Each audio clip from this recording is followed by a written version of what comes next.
सकाळी ऑफिसला निघालो तर पाऊस खूप होता आणि येताना आमच्या इथला खड्डा तर एवढा भरला होता ना, तर गाडीच्या सायलेन्सरमधून धूर निघत होता. पण कशीमशी त्यातून मी गाडी घातली, कारण पर्यायच नाही. कारण आम्हाला पुढे तर जायचं आहे, तेवढं मोठं पाणी साचलं आहे. पण आम्हाला विलाज नाही, दररोज आम्हाला पाऊस पडला की अशा खड्ड्यातून जावंच लागतंय. आम्हाला आता कंटाळा आला आहे. पाण्याची पातळी पाहिली तर कमरे एवढं पाणी आहे, त्यातून आम्ही कशीमशी गाडी घालतोय. इंजिनला पाणी लागल्यामुळे वाफा अशा निघत होत्या. लगबग लगबग नुसत्या वाफा चालल्या होत्या.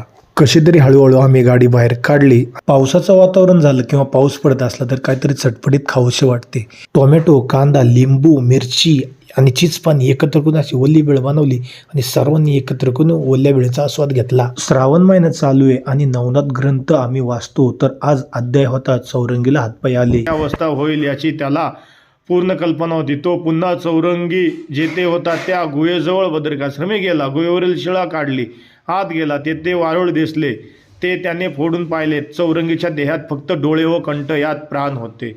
हातपाय मात्र तपबळत नवीन आले होते. मंत्राचा जप तेवढा सूक्ष्मपणे चालला होता. गोरक्षनाथाने त्याला सावध केले, कृपादृष्टीने पाहिले, त्यामुळे चौरंगीच्या शरीरात पुन्हा बळ आले. मग शेंगदाण्याचे लाडू बायको म्हटली तुम्हाला आवडतात, तर आज तुम्ही स्वतः शेंगदाण्याचे लाडू बनवा. त्यामुळे मी गूळ चिरायला घेतलेला, बारीक केलेला गूळ मिक्सरमध्ये जे बारीक केलेले शेंगदाणे होते त्यात टाकला आणि दोन्ही एकत्र बारीक केले आणि लाडू वळायला घेतले. मला काय लाडू वळायला येत नाही, पण छोटे छोटे करून मी 5 ते 6 लाडू स्वतःच्या हाताने वळले. तुम्ही पण असे लाडू वळलेत का? मला कमेंटद्वारे नक्की कळवा.